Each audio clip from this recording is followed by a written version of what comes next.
Hey everybody, I'm Janice Davis, and this is MMORPG.com's The List. This week it's all about what 2015 has in store for the MMO gamer. From expansions to new releases, here are the 10 titles we're looking forward to in 2015. Right now, we are in a bit of a lull in the MMO release schedule.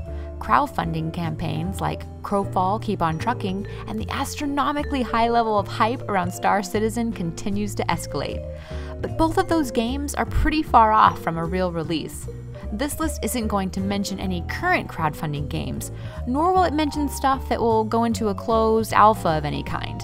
Only open betas and full releases. This list will, however, include expansions and ports of MMOs to different consoles. Last year was, for the most part, pretty disappointing for gaming, even more so if you play many non-MMO games.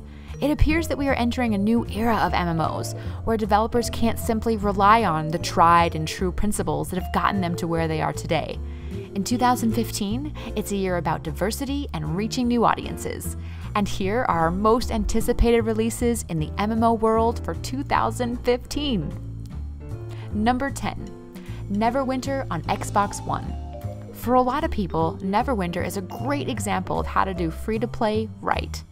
Ever since the game launched on PC, it has continued to deliver tons of new content on a regular basis, rolling out new classes, new quests, new areas, new modes, and everything in between. Now that the game is going to consoles, specifically the Xbox One, it should find even more success. The hub nature of the world, action-focused combat, and lack of competition on the platform should spell success for this D&D adventure. Number 9. Planetside on PS4. Look at the most played games on PC, PS4, and Xbox One on any given week. Chances are shooters are hovering around the most played games every time. It's just the genre to play these days, for better or for worse. Planetside 2 takes that itch to shoot other real people and cranks it up to about 20. Not only are there hundreds of other players in the game with you at any given moment, but you also have massive battlefields and persistent warfare that keeps you coming back for more. Nothing like this exists on either console right now, so it's a big upcoming game without a doubt. Number 8. Shroud of the Avatar. Ultima? Richard Garriott? Hardcore? Old school? If any of those things sound familiar or intriguing to you, then this is a game you should already be excited about. Shroud of the Avatar was originally funded at almost twice its $1 million target back in April of 2013, so the game is finally starting to come together. With a major focus on immersion and engaging stories, it has the makings to be one of the next big ones that people will play for years. Number 7. Elder Scrolls Online for consoles. You know what the PS4 and Xbox One are really missing right around now. An Elder Scrolls game, that's what. We got an incredible RPG with Dragon Age Inquisition, and have The Witcher 3 right around the corner. But nothing is really the same as roaming the lands of Tamriel. The Elder Scrolls Online has come a long way towards edging its way into the market and working out its own niche, and so the move towards a buy-to-play model in time for the console launch is a great idea. There's no time like the present to get ready for the Elder Scrolls once again. Number 6. Skyforge. Skyforge may not have the best timing since the bandwagon carrying all the action MMOs that released over the past few years has seemingly vacated, but it's shaping up to be a fun game nevertheless. The hub-style structure has more in common with Neverwinter than it does WildStar, but that isn't necessarily a bad thing. It's not exactly an innovative game, but it's a fun diversion and has a lot of promise for PvP and the makings for a solid pick-up-and-play experience. Number 5. Warhammer 40k Internal Crusade. Anytime an MMO shuts down is a sad day, and the day that Age of Reckoning ended was no different. The previous game had a lot of shortcomings, and rather than trying to rebuild and recreate the past experience, Warhammer 40k Eternal Crusade is instead taking a much different path.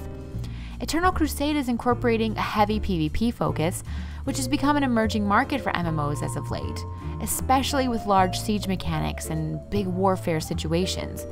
A new Warhammer MMO is exciting, so hopefully we'll be playing this one sooner rather than later. Number 4. Final Fantasy XIV Heaven's Ward. An MMO's first expansion is pretty big news, but when your MMO was launched, killed, and relaunched before receiving the expansion, it's something else entirely. Final Fantasy XIV Heaven's Ward has it all, from a higher level cap, a new playable race, several new jobs, new classes for each role, new dungeons, areas, quests, airships, flying mounts, and so much more. There's a lot in store for Final Fantasy XIV players. Number 3, EverQuest Next, Landmark. Counting Planetside 2, this is the second Daybreak, formerly SOE game on the list. Part of the anticipation comes from the sheer curiosity in whether or not the game will suffer from the corporate shuffling. Landmark has been in alpha testing for quite a while and should be hitting an open beta stage very soon. A huge sandbox world with players constructing truly marvelous creations isn't a new concept these days, but with large company backing and the impending launch of the next MMO in one of the biggest franchises of the genre, it's naturally a big deal. Number 2, Guild Wars 2: Heart of Thorns. Out of all the modern MMOs of the post-WoW era, Guild Wars 2 is one of the most successful. By relying on a different business model and redefined gameplay elements, it's simply a different experience in almost all facets.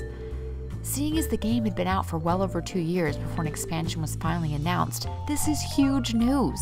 Heart of Thorns will introduce a brand new region with new maps, a brand new profession, new types of content, a revamped endgame progression method called the Mastery System, guild halls, profession specializations, and tons of updates to PvP and WVW. The hype is real for Guild Wars 2 once again. And for the number 1 spot for our most anticipated MMO release of 2015, The Division. Other than the Secret World, there really aren't that many modern-day, semi-realistic MMOs out there. With The Division, Ubisoft has been careful to not promote the term MMO, but have instead opted for online, open-world RPG, similar to Destiny, which is probably a bit more accurate. However, The Division shares so many elements with traditional MMOs and has so much to offer, it made it to the top of our list. The Division is aiming for a big multi-platform release, and the special task force mechanics and realistic New York City has the makings for a special game the industry could really benefit from right now. And that concludes our top 10 most anticipated MMO releases this year. Now we want to hear from you. What do you think about the list? Are there any big omissions that you expected to see? Let us know your thoughts. I'm Janice Davis for MMORPG.com. Thanks for listening, and I'll see you online in the next realm.